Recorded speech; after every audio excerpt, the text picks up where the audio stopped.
اعوذ باللہ من الشیطان الرجیم بسم اللہ الرحمن الرحیم قل یا اہل الكتاب لستم علی شیء حتی تقیموا التوراة والانجیل وما انزل الیکم من ربکم ولا یزیدن کثیرا منهم ما انزل الیک من ربک طغیانا وکفرا فلا تأس علی القوم الفاسقین علی القوم الکافرین۔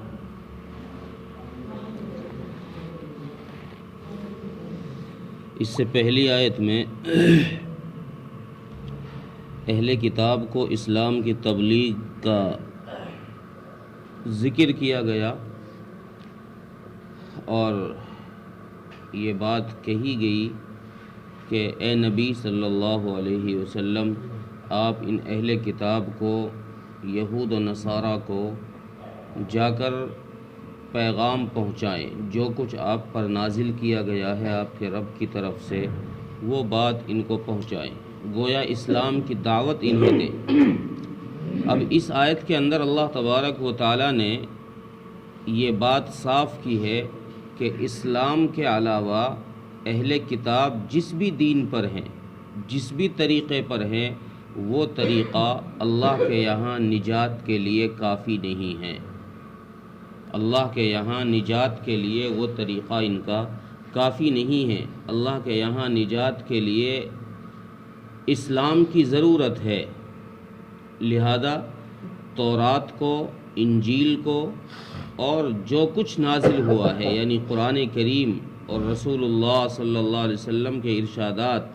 ان سب کو صحیح قائم رکھو، ان سب پر عمل کرو۔ جب تک تورات و انجیل کو صحیح نہیں مانو گے، ان پر صحیح عمل نہیں کرو گے، جو تم نے ان میں گڑبڑ کر رکھی ہے، اپنے من چاہے مسائل ان میں داخل کر رکھے ہیں اور جو نفس کے خلاف باتیں تھیں وہ اس میں سے ہٹا رکھی ہیں، تب تک تم وہ ساری باتیں وہی جو تورات میں نازل کی گئی ہیں اللہ کی طرف سے اور انجیل میں نازل کی گئی ہیں، ان سب پر عمل نہیں کرو گے، اور اس کے ساتھ میں اگر ان پر بھی تم صحیح معنی میں عمل کرو اور رسول اللہ صلی اللہ علیہ وسلم کی بعثت کے بعد تم نے قرآن کا انکار کیا یا رسول اللہ صلی اللہ علیہ وسلم کا انکار کیا، تو تمہارا ان پہلی کتابوں پر باوجود یہ کہ تم ان پر صحیح عمل کر رہے ہو تو نجات کے لیے کافی نہیں ہے۔ نجات کے لیے اب شرط یہ ہوگی کہ پچھلی ساری کتابوں پر صحیح طور پر عمل کرنا، ان کو سیدھا رکھنا، قائم رکھنا، اور ان کے ساتھ میں قرآن کریم کا، چونکہ اس آیت کے اندر تورات والانجیل وما انزل الیکم من ربکم نازل فرمایا۔ جمہور مفسرین صحابہ اکرام رضوان اللہ علیہم اجمعین کا اس بات پر اجماع ہے، جمہور مفسرین کا اس بات پر اجماع ہے کہ یہاں وما انزل الیکم من ربکم اس لیے فرمایا، حالانکہ یہاں ہونا چاہیے تھا جیسے پیچھے تقیم التوراۃ والانجیل اور والقرآن ہونا چاہیے تھا یہاں لفظ، کہ تورات، انجیل اور قرآن پر عمل کرو، ان کو سیدھا رکھو تو نجات کے لیے کافی ہے، لیکن یہاں لفظ قرآن نہیں نازل ہوا، بلکہ یہاں پر نازل ہوا وما انزل الیکم من ربکم، اتنا بڑا جملہ نازل فرمایا۔ تو اس کی وجہ یہ ہے، جمہور مفسرین فرماتے ہیں کہ اس سے مراد تو قرآن کریم ہی ہے۔ جمہور مفسرین کا اس بات پر اجماع ہے کہ اس سے مراد قرآن کریم ہی ہے، لیکن اس جملے کو بڑھایا اس لیے گیا ہے چونکہ حدیث میں ہے، رسول اکرم صلی اللہ علیہ وسلم نے ارشاد فرمایا کہ ایک وقت آئے گا کہ لوگ صرف قرآن کو اپنے لیے راہ نجات سمجھیں گے اور باقی چیزوں کو چھوڑ دیں گے اور لوگوں سے کہیں گے کہ قرآن نے جو حلال کہا ہے اس کو حلال جانو، جو حرام کہا ہے اس کو حرام جانو، اور بس تمہارے لیے نجات کے لیے کافی ہے۔ اس لیے اس آیت میں یہ وما انزل الیکم من ربکم نازل فرمایا، اللہ کے نبی نے فرمایا کہ بات یہ نہیں ہے، چونکہ اللہ تبارک و تعالیٰ نے کچھ چیزیں وہ ہیں جو وحی ظاہر کے ذریعے سے نازل فرمائی ہیں۔ وحی ظاہر ہے قرآن کریم،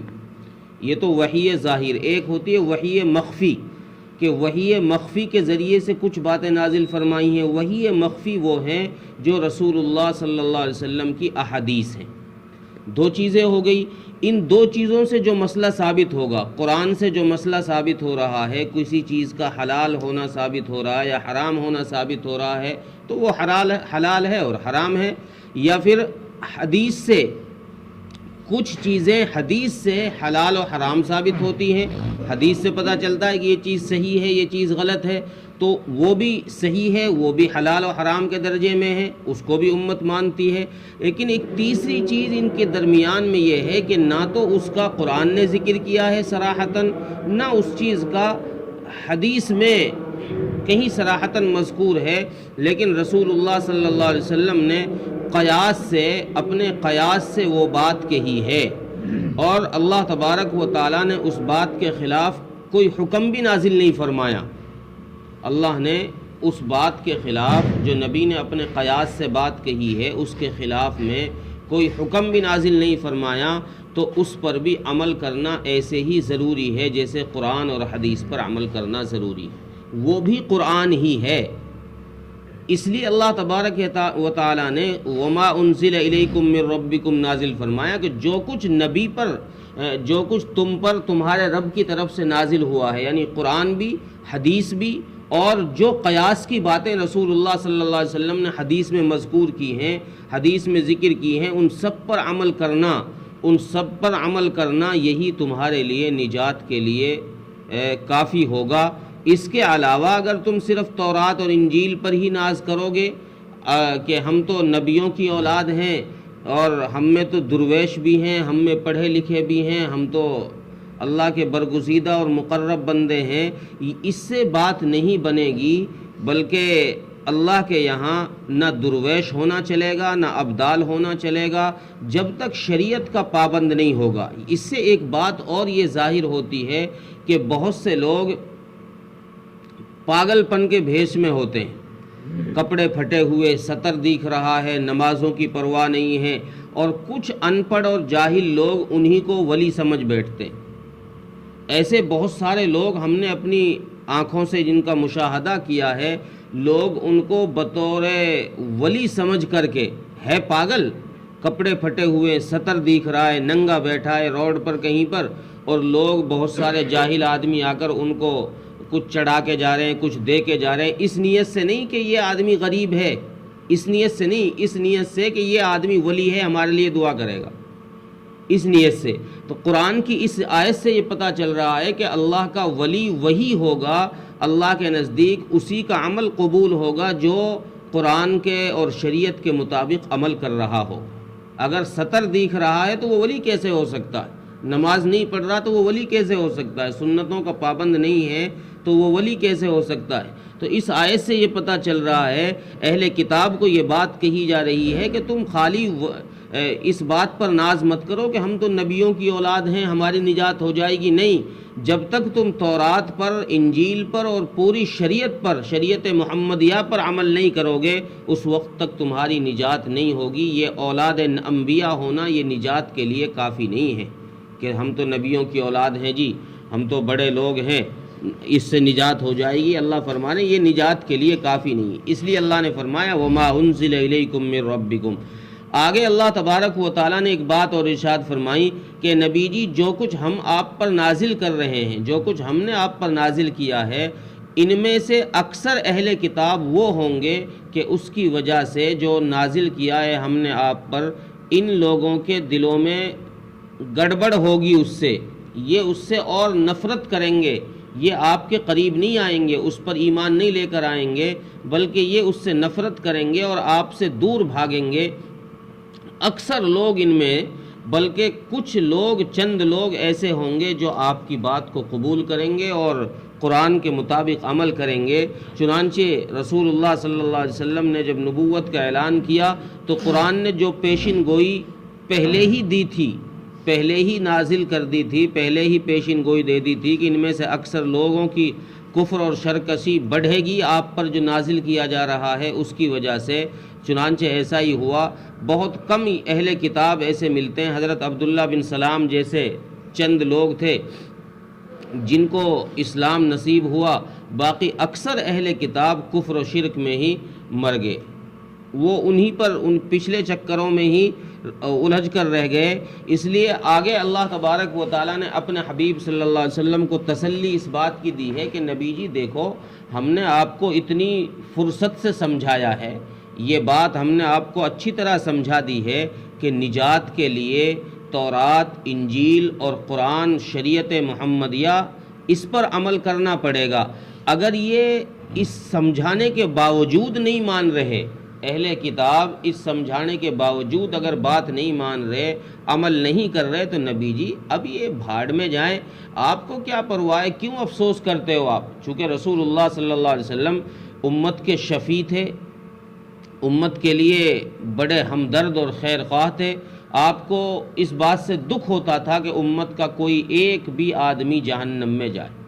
اس سے آپ صلی اللہ علیہ وسلم کو دکھ ہوتا تھا، تکلیف ہوتی تھی، تو آپ صلی اللہ علیہ وسلم ان اہل کتاب کے ایمان نہ لانے کی وجہ سے رنجیدہ رہتے تھے، آپ کا دل بجھا بجھا رہتا تھا۔ اس لیے اللہ تبارک و تعالیٰ نے اپنے حبیب کو تسلی دی، فلا تأس علی القوم الکافرین، نبی جی ان کافر لوگوں کے پیچھے آپ کیوں افسوس کرتے،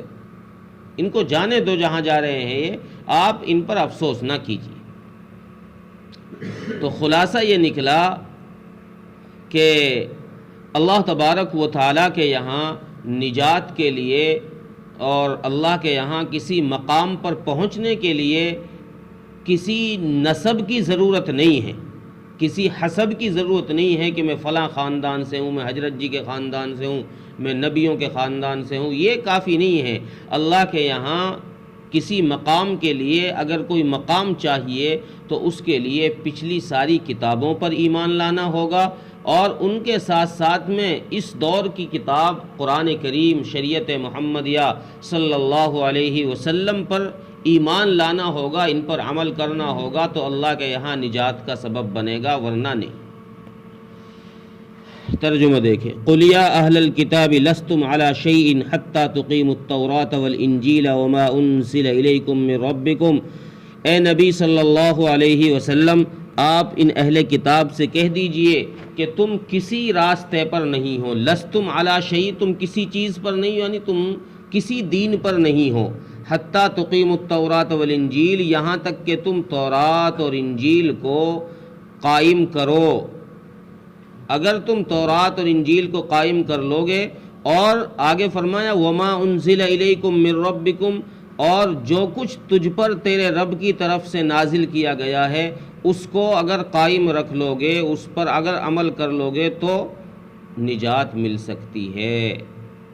وَلَيَزِيدَنَّ كَثِيرًا مِّنْهُمْ مَا أُنزِلَ إِلَيْكُم مِّن رَّبِّكَ طُغْيَانًا وَكُفْرًا۔ آگے فرما رہے لیکن ان اہل کتاب میں سے اکثر لوگ وہ ہیں کہ جن کا کفر و شرک اس کی وجہ سے جو آپ پر آپ کے رب کی طرف سے نازل ہوا ہے بڑھے گا، ان کا کفر و شرک اس سے بڑھے گا، ان کی سرکشی اس سے بڑھے گی جو کچھ اللہ آپ پر نازل فرما رہے ہیں۔ فلا تأس علی القوم الکافرین، سو ان کے نافرمانی کی وجہ سے اے نبی صلی اللہ علیہ وسلم آپ ان کافر قوم پر، کافر لوگوں پر افسوس نہ کیجیے۔ اللہ تعالیٰ عمل کی توفیق عطا فرمائے۔